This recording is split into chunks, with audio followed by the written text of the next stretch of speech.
Good morning. I'm Bruce E. Rivers. You're watching Los Banos Today. Los Banos Today is brought to you by Santos Ford, the Central Valley's king of trucks.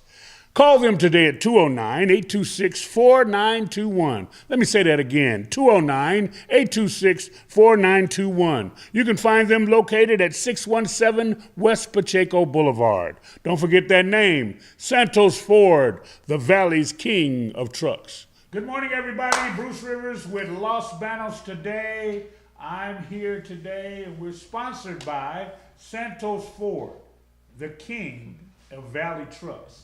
We're having a good time today at Los Banos Today. We always have interesting guests, and nonetheless today, I've got Miss Kimberly Lewis. And Kimberly is one of the candidates running for Merced County? Merced County. Merced County District Attorney. So Kimberly's here with us today. We're going to find out a little bit about her, let her tell her story, tell her vision, and we're just great to have you. Welcome this morning, Kimberly. Thank you. Thank you for being here with us. I guess let's just jump right in and find out, Kimberly, you're a big Valley and Cali girl. That's what we call, that's one of my little things I've been doing. You grew up where? Talk to me. I grew up in Fresno. My mom moved there after my parents divorced, and so I stayed in Fresno for kindergarten through high school. Wow. And actually, it was in high school that I decided that I wanted to be an attorney, and I was in mock trial. And in Fresno, in mock trial, I got the Best Prosecutor Award in mock trial. So I went through college in Illinois, and then I went to law school in Cleveland. And in college, I did an internship with a legal department. And so I tested the water some more and liked what I was doing, and so decided that law school was the thing to do.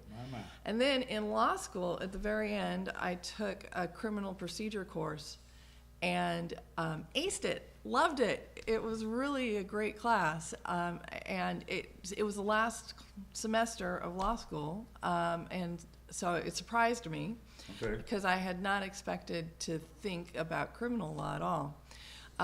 But when I moved back to California to be closer to my family, my first job was as a contract public defender. And so I got started right away in criminal law. But I was working in Modoc County at that time. That was where my very first job was. And I represented half of the indigent clients in Modoc County straight out of the gate after passing the bar.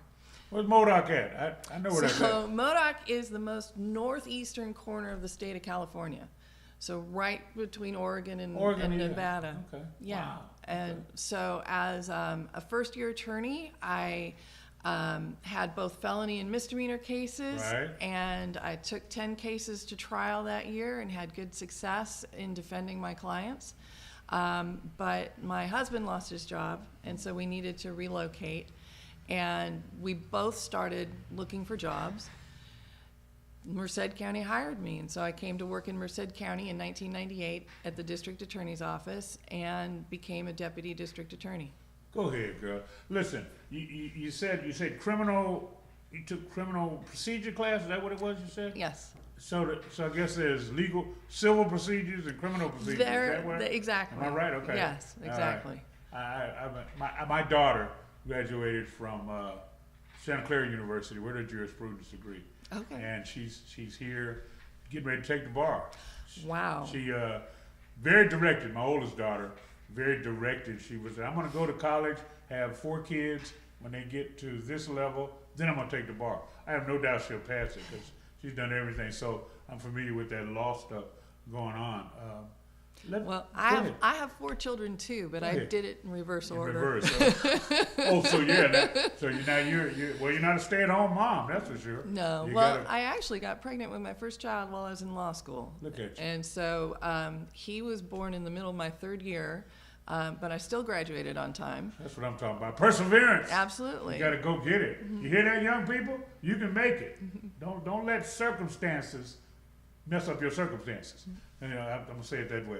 Look, Kimberly, we are We're elated to have you here. What are some of your visions or your vision for being DA? What do you want to accomplish? Well, the motto on the signs is tough, fair, and honest. And the reason that's on the signs is because that's what I want to bring to the district attorney's office.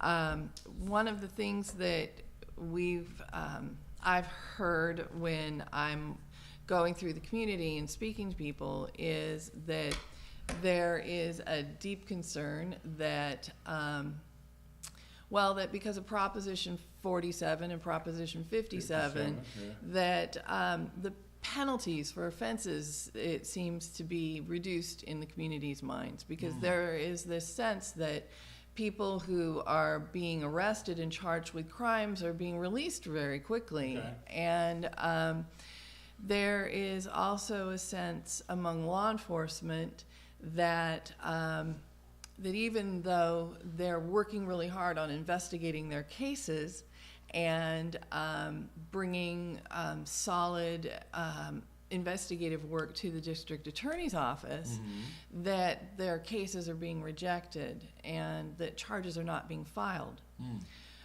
So we did a little bit of looking, and the statistics that we found were submitted to the CEO's office by the district attorney, and indicated that of the cases that were being submitted to the district attorney's office for charging, 39% of those cases were being rejected, which is an unusually high number. I'm working in Stanislaus County. I'm a deputy district attorney in Stanislaus County, and in Stanislaus County, the rejection rate is 25%. So that's a really big difference between what's happening in Merced and what's happening in Stanislaus. So we also looked at the conviction rate here in Merced County and learned from the Judicial Council of California that in Merced County, the prosecution rate for felonies is only 65%. So there is a disparity there, because if 39% of the cases are being rejected, that means the district attorney's office has a very high charging standard. Okay. And when I say high charging standard, what I mean is the district attorney's office should be taking only the cases that they're confident that they can prove, if they have a high rejection rate. Well, if their cases are stronger cases, then they should have a higher conviction rate as a result. But their conviction rate is very low. Now, who's CEO? You said CEO, is that what you said? I did. Jim Brown is our CEO. And that CEO does what? That's the county's chief executive officer. Okay, CEO. That's CEO. Okay, all right. Yes. Okay. Yes. And now, if I'm not mistaken, the DA is the top law enforcement official in our communities. So the district attorney is the department head for the district attorney's office. And in terms of pure managerial power, the district attorney controls only the employees within the district attorney's office. But obviously, the district attorney has a very important role with law enforcement throughout the entire county, because all of law enforcement submits their cases to the district attorney's office for review and filing. So the district attorney really works as is sort of as an advisor and counselor to all of the law enforcement agencies within the county. So all the police departments, the sheriff's departments, yes, and so on. Now, is the park rangers part of your jurisdiction too? Well, there are cases that are submitted by Fish and Game, and those cases come to the district attorney's office as well. But you know, again, it's not like the district attorney has a supervisory role for those agencies at all. Those, you know, the sheriff's deputies are supervised and managed by the sheriff, and the police chiefs supervise and manage their police officers. So really, the district attorney, their role is to help provide legal advice and to help the agencies understand what's required in order to develop a strongly investigated case. I'm sure there's a lot of emotion that could come into play in a lot of these different cases. You got, there's everything from capital cases all the way down to small civil cases, and I know you. Now, I can tell you, my experience in the district attorney's office is in domestic violence felonies, and then child victim crimes. Now, in Stanislaus County, I handle vehicle theft, so carjacking, auto theft, armed robbery if the getaway vehicle is a stolen car. Pretty much anything you can attach to they had a stolen car becomes my case. Okay. But during the 8.5 years that I handled domestic violence cases and child victim cases,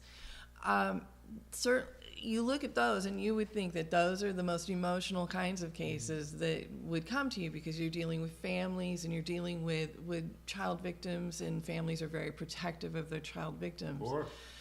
But the thing about being a district attorney or a deputy district attorney is that when you're reviewing the case, it really is a very clinical look at whether or not the elements of the offense have been met and the strength of the evidence that's available to prove the required elements to prove the crime.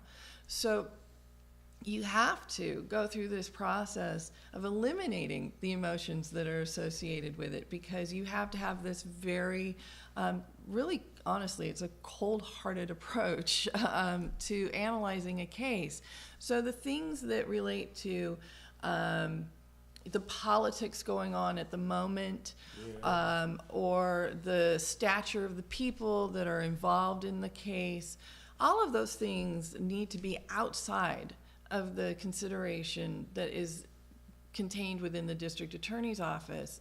The reason justice is blind is because the whole analysis really should be relating to the strength of the evidence and whether or not there's an ability to prove the case beyond a reasonable doubt. Wow. Ladies and gentlemen, here at Los Banos today, you get it good. You get it all. I'm impressed with this young lady already. And how long has this road been? I mean, you're from the time, like you say, you started, you wanted to be an attorney. This road here, you've been 8 years in Stanislaus? Or? Well, I've practiced law in California for 21 years. I became licensed in 1997. I worked for 1 year as a public defender, and then I was hired in Merced, and I worked for 8.5 years as a deputy district attorney. At that point, my children, I had 4. Yeah. And so my children, the trial schedule was not compatible with what their needs were. So I took a job with county council, and I started working for our Merced County Council's office. I spent 10 years working at the Human Services Agency. Okay.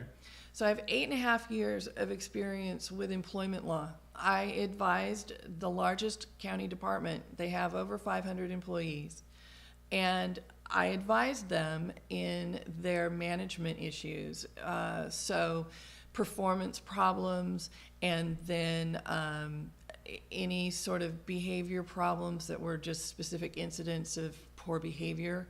I worked to advise all level of managers at the Human Services Agency in regard to whether or not formal discipline was something that was necessary, or whether they needed to be working more informally to help strengthen and develop their employees. During that same time, I was looking and reviewing all of the purchases that the Human Services Agency made. So anything that required a contract was something that came across my desk and was subject to my review. During that time, I learned about all of the budgeting processes for the county, and I learned just the technical things about how the county functions. For 2 years, while I was at the Human Services Agency, I was a dependency attorney, which means that when social workers remove children because of abuse or neglect, I represented the social workers in court.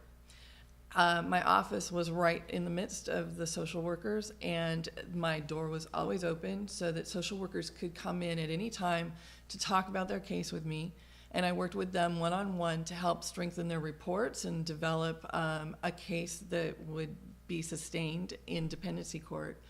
So I did that for 2 years. And then I rotated out and was returned to a desk job where I wasn't in court all the time. Okay. But my youngest child is 13 right now. And so he's old enough to it's okay for me to be away from home a little bit more. Mm-hmm. So I wanted to return to the courtroom full time. I really prefer being active in court and working with directly with our community and helping them in a more direct way than it felt like I was doing by reviewing contracts. Okay. So I started looking for jobs, and Stanislaus County hired me, and I work now as a deputy district attorney in Stanislaus County, and I'm assigned to the vehicle theft unit. Okay. And you've been doing that now how long? 6 months. Okay. Oh. And so now you're going higher. Well, it was after I started working in Stanislaus County that I learned that the term it was coming up to end with the district attorney, and I also learned that there was no opposition. After 12 years of the district attorney being unopposed at every election, time to do it. Huh? I felt it was very important for the county to have an option and for the county to be able to choose the direction that they wanted to go. Wow. Now, so is you and the incumbent? Is there any other people running? Or No, it's the two of us, okay. which means June 5th is the end of the run. Oh, yeah, no primary, no trying to get this side, that side, just two? It's just the two of us, and on June 5th, of course, one of us will have more than 50%, and that'll be the end of the campaign. Wow. Well, as a nonpartisan and all that, we wish you success in your endeavor, and we're unbiased in this place at Los Banos today. But I've been impressed. I've been impressed with your pedigree, your well-roundedness, and so we invite all of the candidates for all the different offices, whatever they may be, to come sit down and talk to us. Like Miss Kimberly, she said I can call her Kim, but I like Kimberly. To come in and share your vision, share your mission statement, share what you want to do here in our community. This is our community. This is Los Banos today, and we're grateful for her. You got any parting thoughts or any? I don't want to get you not tell you to go. You got a social media thing and all that. Tell us how to check you out more. So if you want to talk to me directly, you can email me at KHL 4DA FORDA at gmail.com. And then you can find me at the same address on Facebook, KHL for DA on Facebook. Okay. And then there is also a website, and it's www.khlforda.com. Okay.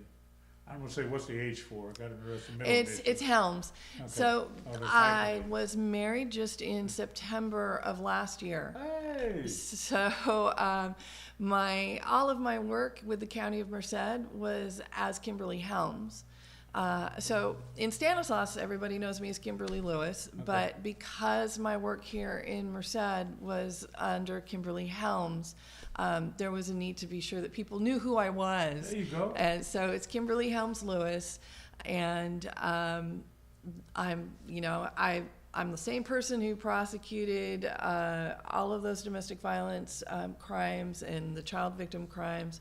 I'm the first woman to prosecute a homicide case in Merced County. Whoa. The People versus Huff was a domestic violence homicide. It was a shooting, and the defendant in that case was alleging that his gun misfired and that it was an accidental shooting. Okay. But I was able to establish through cross-examination of his expert witness that the gun really, when you understood its malfunction, you could still operate it in a standard way and control it. And the jury believed that evidence and found him guilty, and he went to prison for 60 years to life. Wow. Well, congratulations on that milestone. The first one to do, always the first one to do anything, is exciting in our days and times. Kimberly, we can't thank you enough. Is there anything else you want to add? Anything else on your heart? Just tell everybody and get out and vote. Yeah. Well, ladies and gentlemen, Los Banos today, we're here with Miss Kimberly Lewis running for Merced County District Attorney. She's been open and candid with us. Now you choose. You go do your due diligence, check her out on those pages, KHL. KHL4DA at gmail.com. Yeah, KHL4DA at gmail.com. And Facebook is KHL4DA on Facebook. We've had a great time this morning. We're at Los Banos today. Now, don't forget all the other things we've already talked about that you'll see when we're on the live show. I hope you go out and get your spring cleanup. You got your spring cleanup. I'm a little busy running around today. You're cleaning up other stuff. Okay. But we thank you for visiting us. Thank you for having me. We appreciate you, and we just thank you for coming. Los Banos today, Bruce Rivers. Have a great day.